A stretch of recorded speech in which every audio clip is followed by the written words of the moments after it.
Hey, welcome. This must be video number 5 from this body de-armoring series.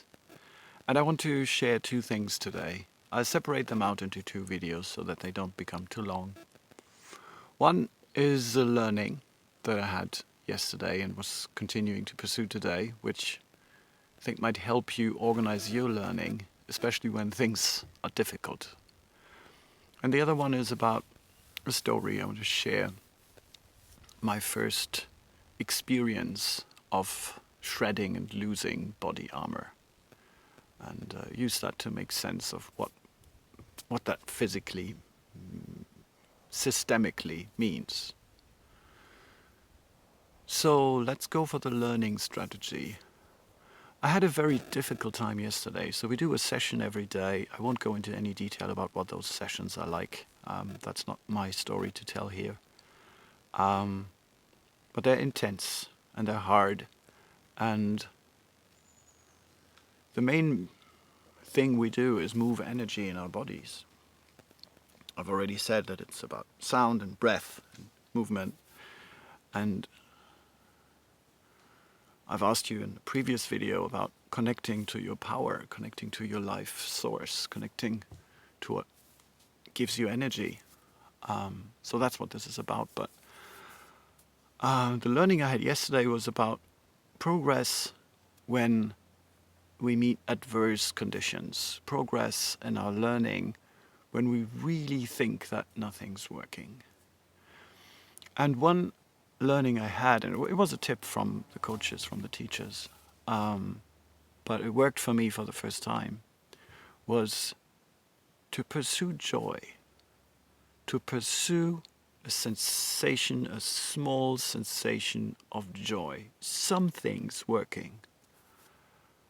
And as I was reflecting on my success yesterday, it was a small success, but it felt good. I thought, like, this has gotten me through so many difficult times that I focused on something that worked, some small aspect of the big mess that I saw, the big difficulty that I was perceiving, interpreting, right?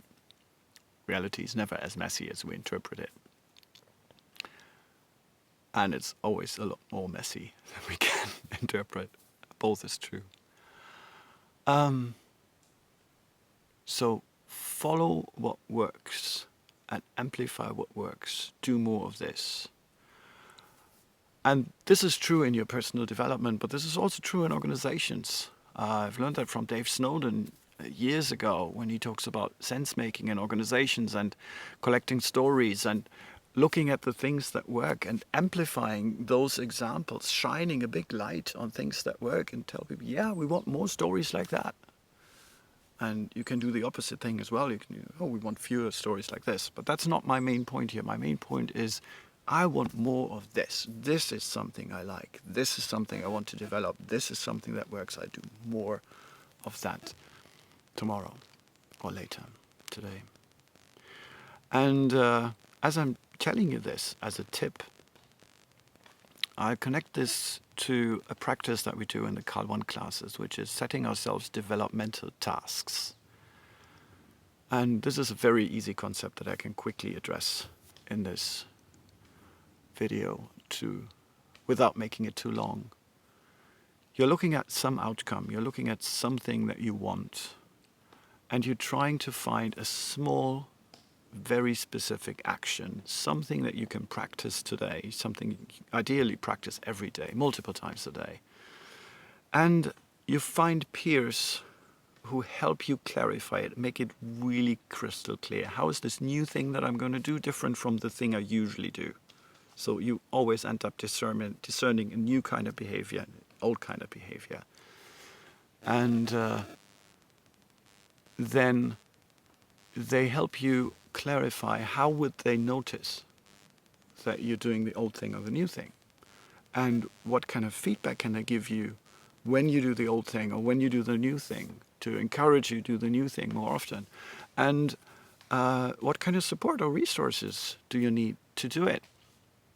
So as I want to amplify the good things that happened to me, I want to pursue the trail of what works.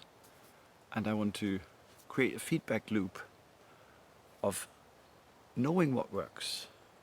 So I need to focus my attention on this. And this is where the developmental tasks help me, where they give me and my peers a framework to support each other, and where they can help me spot when something works, and they can give me feedback so that I can work with the change, as the change, a lot faster and more effective.